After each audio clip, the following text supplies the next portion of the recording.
This section is on 19th century design reform and is probably the most important material we covered this semester. It not only sets us up for what is to come with Art Nouveau, but it also lays the groundwork for the understanding of modernism and everything that will come after that. You need to understand this story. You have a required handout on it and lots of detail in the PowerPoints, in the periods and styles, and other handouts. I will go so far as to say that you should spend most of your study time on this material. Now, everyone should recognize the significance of this little table to the history of design. We know that Pugin was at the forefront of what became known as the Gothic Revival style, which became a fashionable style on the mainstream side. However, here he goes off in a different direction. He seems to be inspired more by the simple, honest work of the medieval peasant craftsman and the things he made for his own use than by the high-style Gothic designs executed for the church.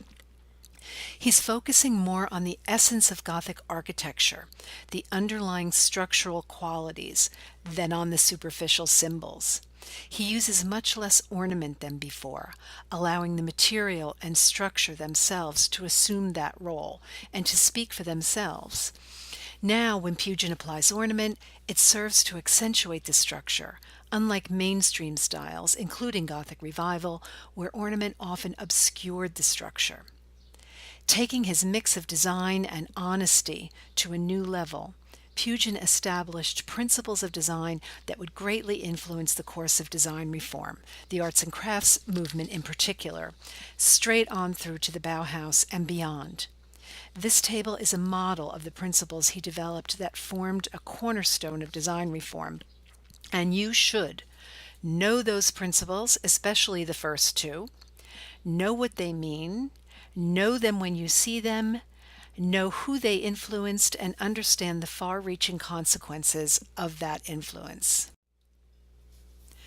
As the table is to furniture design, Red House is one of the most important works of architecture in history, and in class I emphasized why in detail. Important points. In terms of the floor plan, what inspired Morris and Webb? And why was that source inspirational and meaningful for them? Why did they look there, and what did they take from it? In terms of the surface we see here, and ornamental details, or the lack thereof, they used an important new technique developed and promoted by design reformers. What was that, and what was it intended to achieve? William Morris was a medievalist, meaning he loved the Middle Ages and believed passionately that that era provided a better model for how to live and solve the myriad problems presented by modern life at the time than any other period since. Part of understanding design reform is understanding why he and others felt that way, so be sure that you do. Though he worked to avoid the overt copying and historicism of mainstream Gothic Revival style, his work often clearly expresses his love for the medieval period in general and for the Gothic in particular.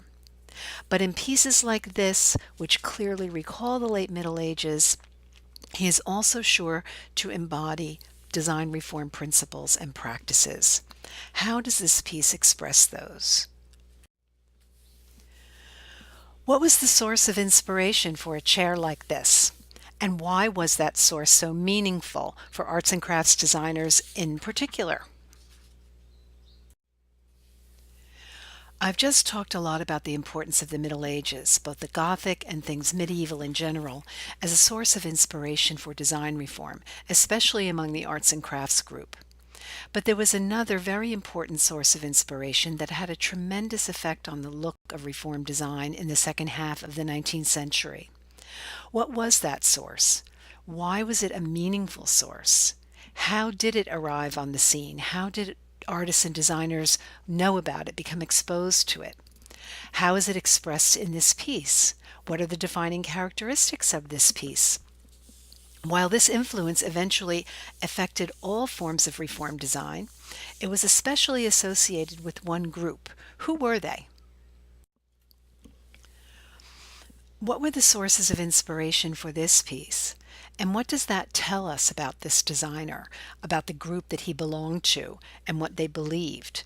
How did this attitude play a role in helping designers embrace the freedom to create totally new designs for a new century? At first glance, this room seems as visually complex as any on the mainstream side. However, there's a big difference. Can you sense it? Can you describe it? There's a key word that defines exactly what it is that makes this room different from mainstream design. And that word has to do with the one thing all reformers agreed was essential to improving the quality of design. This you must know. It's in the Intro to Design Reform handout and was mentioned and emphasized many times in class. Hint: the word appears on the page with this image.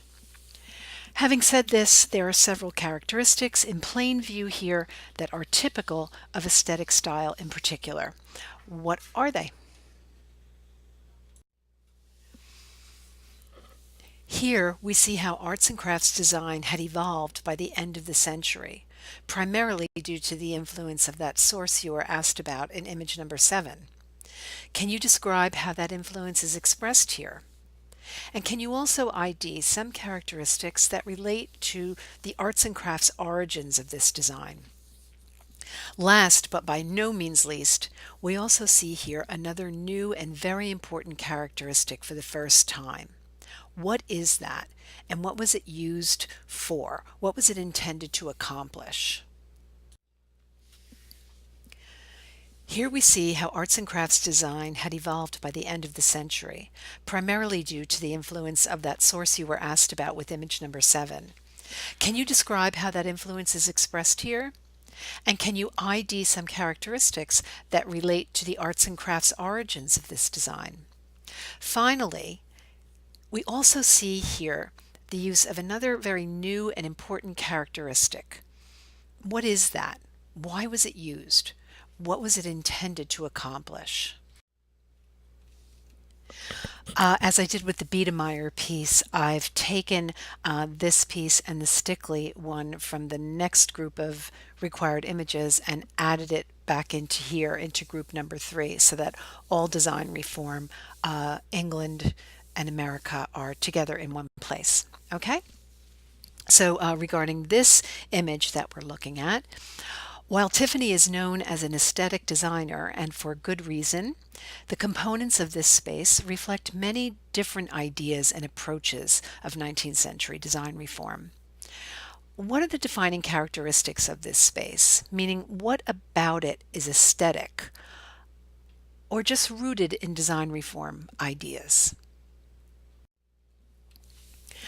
What are the defining characteristics of this table?